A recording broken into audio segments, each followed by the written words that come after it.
Sorry about that, y'all. But I'm just listening to some rhetoric. I don't know if you can see this or not, but it's the Democrats on Fox. Okay, it just popped up on my Facebook. I've been watching it and listening to it. Okay, now let's discuss just a little bit of this government shutdown. A little bit. Okay. Um, now listen to this gentleman. These Democrats on here. They're sitting here talking about how, let's close this, on how the Republicans have shut down the government and they're cutting off everybody's medical insurance, okay? And the insurance is going to die. And it's not diving. As a matter of fact, it's going to the same thing you pay every month.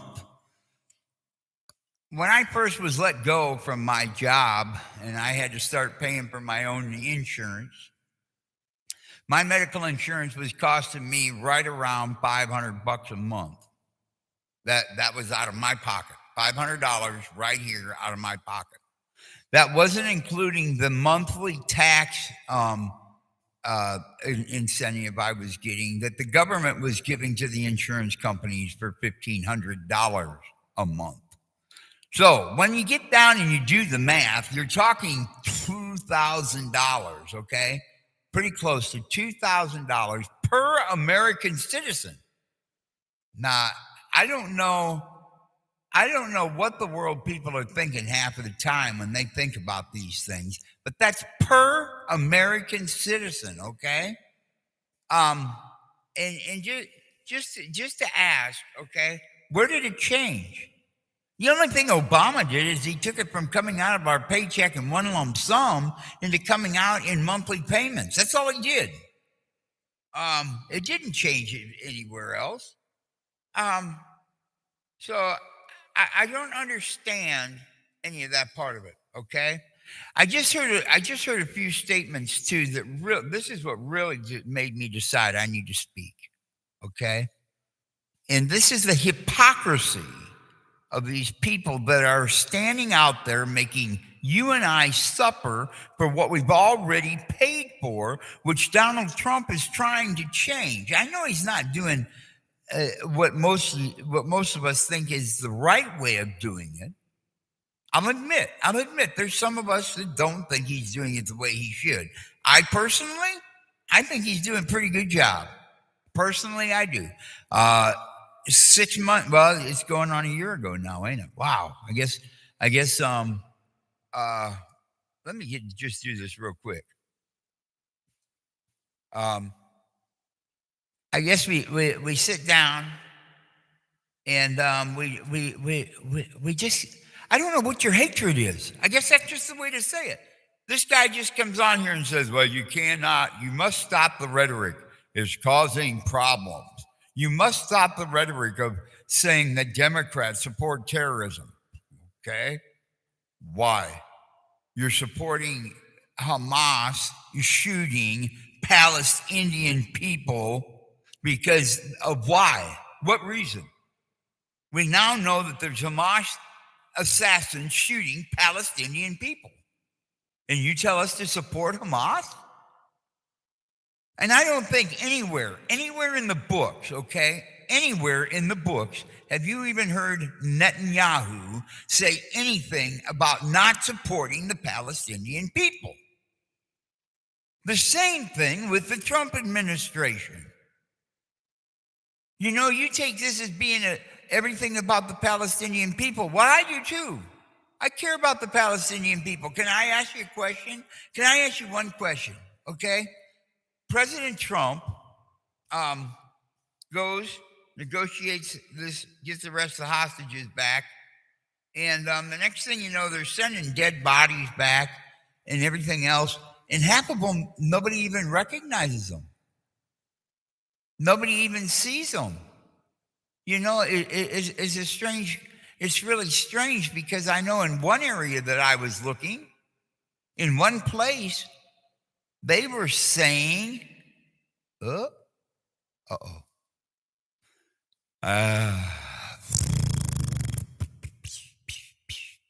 were saying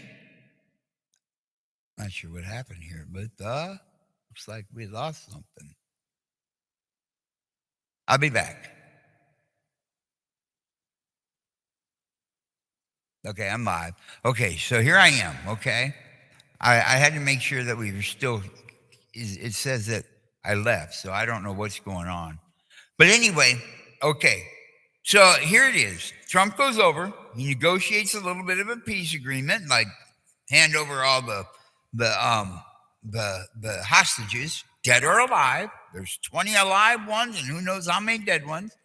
And this will begin the new peace treaty, the ceasefire treaty. And that was also that Hamas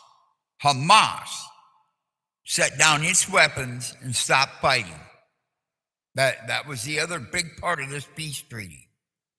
Hamas put down your weapons and stop fighting. We're in the same place where Netanyahu is ready. If they put down their weapons, stop fighting, he will back them Israeli troops back. He is all ready to do this. But the next thing you know, and this was on CBS, okay? I was just watching CBS for something to do, and the next thing you know, they broke in and they started talking about the hostages coming back, the dead bodies of hostages coming back. And the ones that were coming back were not even people who were known to be a part of a situation. They were not even bodies that would identify to however they were identifying them, DNA, and other types of experimental stuff that they were using to identify who these bodies were. But they weren't the bodies that left, were taken hostage, murdered, or whatever it was, and then sent back to us. And then right after, it was just seconds after he said that, the next thing you know, they've got a lineup of men with masks on, not facing cameras, and men and two women were on their knees. I believe it was two women, it might have been one, were on their knees, and they shot them right there. And that's when that anchor man, it wasn't but 30 seconds in between. That anchor man says, and now they're executing Palestinian people. Hamas has started to execute them and send them with the bodies. Now, why has Hamas decided to take and execute Palestinian people? And if you are willing to go into Palestine, watch this happen, bring that person out of Palestine, and prove to us as American citizens and Americans that make decisions in our government that was not what's going on over there. No AI videos, none of this other garbage, but truth. Because it seems like what happens is liberal media takes and reports something and then it disappears. It'll never be back. It's gone. Nobody ever listens to it. Nobody ever brings it to anybody's attention. Well, here's what I'm saying. Do it. Because I believe that if there is the atrocities going on that they say are going on, they need to come to a halt too. And I believe that Netanyahu is a man who is not going to go against his word, but he's going to keep his word to the end. He's going to keep Israel safe. The same thing that President Trump is trying to do here. Now, we all say a lot of things, but I want to know who's ready to move to Chicago. And the big question I ask, and it comes to the first thought in your mind, would you really move to Chicago to live forever in the Loop? Or right north of the Loop, up by the ghettos, up around Wrigley Field? I've seen them before. I drove outside of them. Now, with that being stated, okay, I'm thankful that President Trump has been willing to do whatever it takes to bring law and order.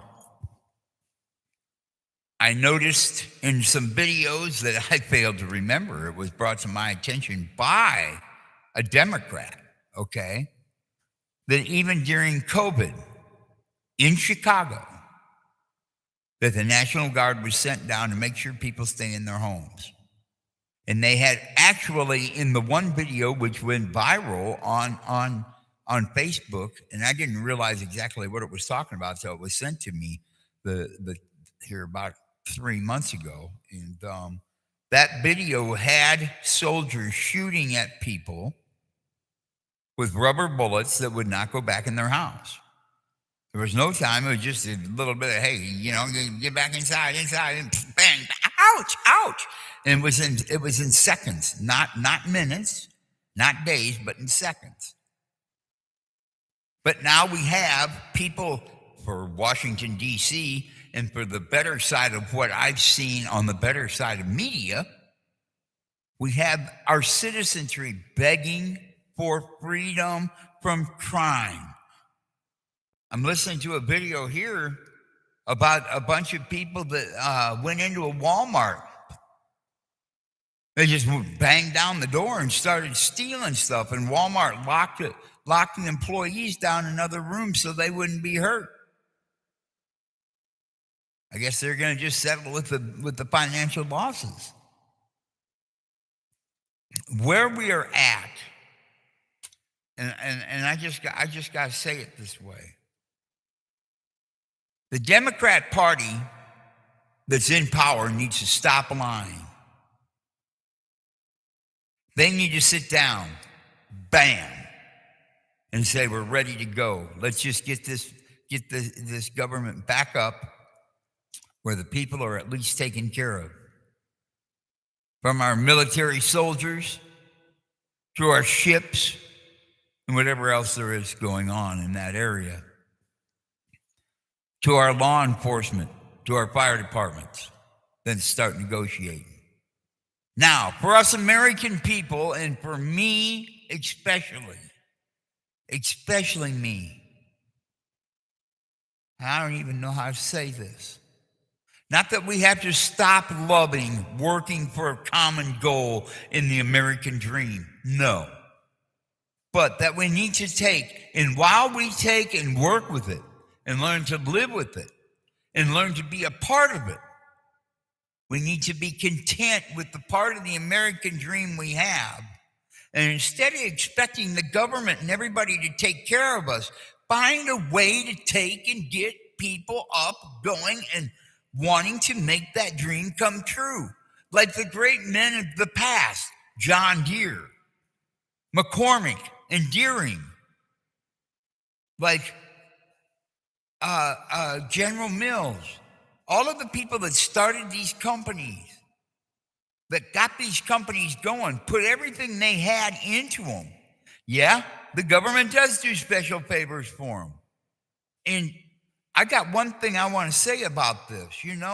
Anybody who can sucker a company like John Deere out of $30 million a year, more power to them, pay them. You take the people that sit at them tables, the shareholders of them tables for a company like John Deere, and you sit and know who they are, from Bill Gates to Warren Buffett to all of the others that are invested in John Deere in some way, shape, or form. If they let somebody make $30-some million a year, there's a problem with them. And if a company can still be successful and sink that deep, there's a problem with them.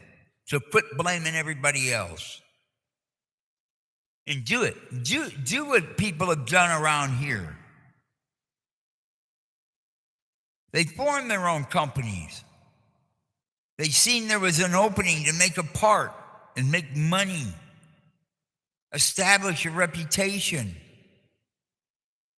get things going, work hard and keep their business flowing. Quality, number one, quality. And Mr. John May, I hope you will listen to this. If you get a chance, I hope you'll listen to this. And you will sit down and you'll find people like Danny Thacker, like Tony Spragan, and the group that's been in the quality department with them from my time. Call me. Call me. Call John Deere Harvester Works and tell Miles, or now he's in Davenport, I guess. Ask Jim Leach for my phone number. Jim will get it for you. Give me a call. Let's talk about this.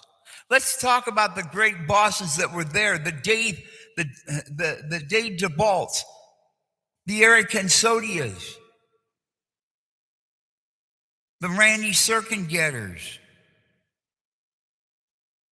the Foremans that took and made Deere what it is, Cary. Let's talk about John Chapman. Let's talk about, I've got so many names in my head. There's so many bosses that were there. Let's talk about Luke. Let's get away from being brown-nosed to numbers and creators of what the people on the assembly lines and the weld lines and all that there was in that place. Let's get to them. Mr. May, those men knew to sit down and took pride in their work because the men of that company stood behind them. Those men that stood behind them was the great Dave DeBalt was one. The great Eric Cansodia was another. That when it come time to sit and listen to the complaints and the underpayments and all that there was, when it come to the CI payments, guess what? Dave DeBalt is the one who finally put his foot down and said, hey, there's a problem. They found the problem. Instead of people in Department 407 at that time losing hundreds of dollars a week, hundreds, we got them back up to where they were breaking even, and after a little while longer, we finally got their KIP plan back to making money. It was a hard fight. I can give you all the names that were involved in that fight. But we got it back. And then what did you do? It frustrates the daylights out of me. You take somebody like Tammy or Jim Leach, and they pulled the plug on the control that we had put in place for each individual to be able to take and do what they did best, put a machine together and make that machine work. And try to take and cut back on what we did in heavy repair in other places. Not work tensely on seconds and minutes. But to take and work extensively on being able to be the best they could be. Not letting all these other hoopla woke things get in the way. You know, there's one thing that somebody said to me, and it really surprised me because I didn't think anybody ever thought that way of me. But they knew one thing. They thought my skin was green. They didn't know it was white. And you can ask the Dave DeBalts, the Randy Circumgetters, Matt Hosses. Ask John. Yeah. Man, my mind goes blank on names half the time anymore. But ask Castro, Mr. Castro. Ask Miles Music. Ask Eddie Farwell. Ask Sean Atwater. The men that I name these men. Sean Atwater. I'll name Eddie Farwell. Two of them. Two of them that I'm going to tell you, when it come time, and there was Pat. Oh, man, Pat, I forgot all about you. When there was an issue to be worked on, Mike Schakowsky. This is what I'm talking about. And when I put all this John Deere stuff together, I need to get back because I'm getting off the subject. It shows on how we need to put things together in government. And instead of sitting and whimpering and whining like these Democrats are doing, Who cares about what you got on the table with nobody to talk to? If you want to sit and give illegal aliens more health care and more priority than us, do it, because then you're going to have to put up with the result. But if you want to take and really prove who you are, and I call out to every Democrat to think about it, you want to prove to who you are to somebody like me, who I have had the privilege of being able to work for so many people, companies, and be able to take and put pride into what I did. Great Danes, Springfield Armory, Armalite, Yager Grain Company, different farmers. Man, it's on down the line. Shop and Go, Lindbergh Oil Company, 7-Eleven, all of these companies that I had the privilege of working for. Let us be able to take and get you at least in the door. And I'm going to tell you what, sign, both of you, Republican, Mr. Johnson, and whoever the minority people are on the Democratic side, let's sign a piece of paper. Those people that are here, let's stop them from leaving. Twice a week, we run it on the TV show. We run a TV show. It's called Wanting to Be an American. And those people that are here illegally take the country that they came from, and they burn their flag, and they denounce their nation. And they take and wave Old Glory, and they give their life and everything for it, under the understanding that any law broke in our country, any law that they have took and broke here from that day after, will automatically bring deportation. And with that deportation, we take and send a video showing them denouncing the country they came from and destroying their flag. And we let that government take care of the problem. Just a thought. Because I guarantee you that if you take and go back to China after burning the Chinese flag and denouncing that nation, you may see a firing squad when you get off your airplane. Guaranteed. It ain't like the United States where we sit and fight for you. Where you can burn our taxi cabs, destroy people's cars and vehicles because you're upset about how they got manufactured, the cost, or whatever it is. Let's get some sense here, y'all. I'm going to tell you what. I'm a Republican person, but I got to bring this up. Only because of my conservatism. Because how I believe things are straightforward, not candy-coated. This man right here came to my door. I'm just going to put this up here. His name's Mr. Holloway, okay? Mark Holloway. I'm not sure. I got a lot of research to do here in the next 2 weeks. But this guy had some decent things to say, especially about things like systemic racism, and how we take and join ourselves together to be an example to the kids of tomorrow, to be able to bring them up and help them be with us. Now, with all that I've said, I know you probably don't like a lot of what's going on right now in government. Because if you're young, you think you deserve everything. If you're my age, you've seen where you had to work for everything. And if you were probably the age of what my grandfather would be, both grandfathers, you had to fight just to eat. You had to work hard just to survive.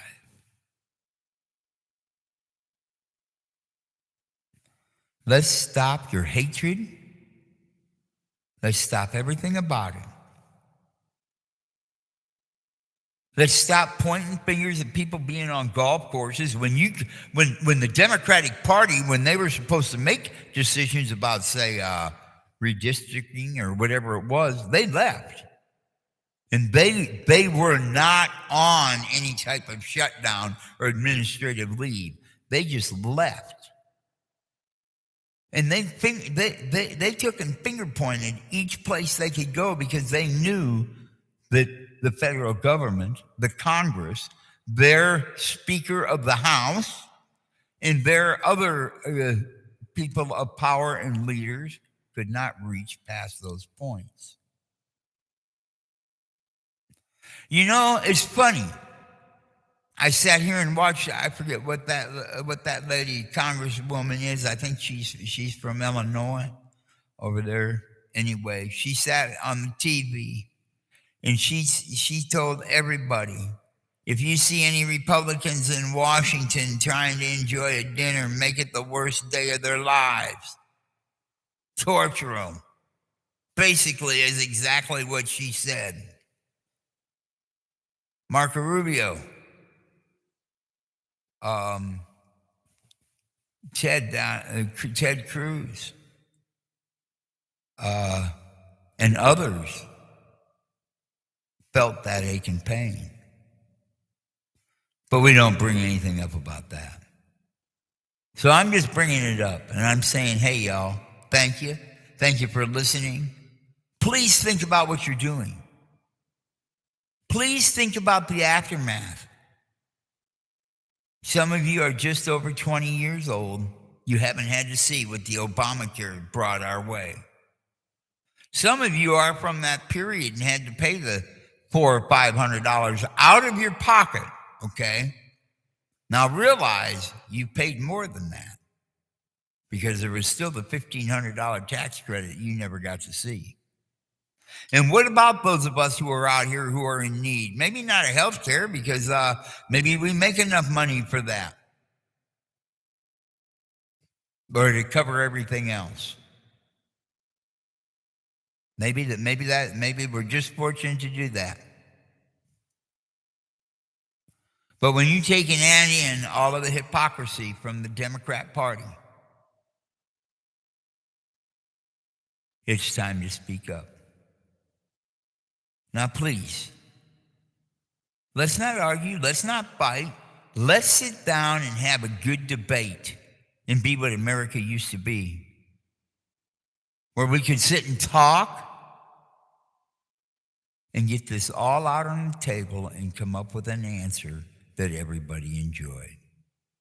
Thank you. This is Big Steve on the Big Steve's Radio Network on the BSA, where America comes alive. Thank you for letting me talk. Bye-bye.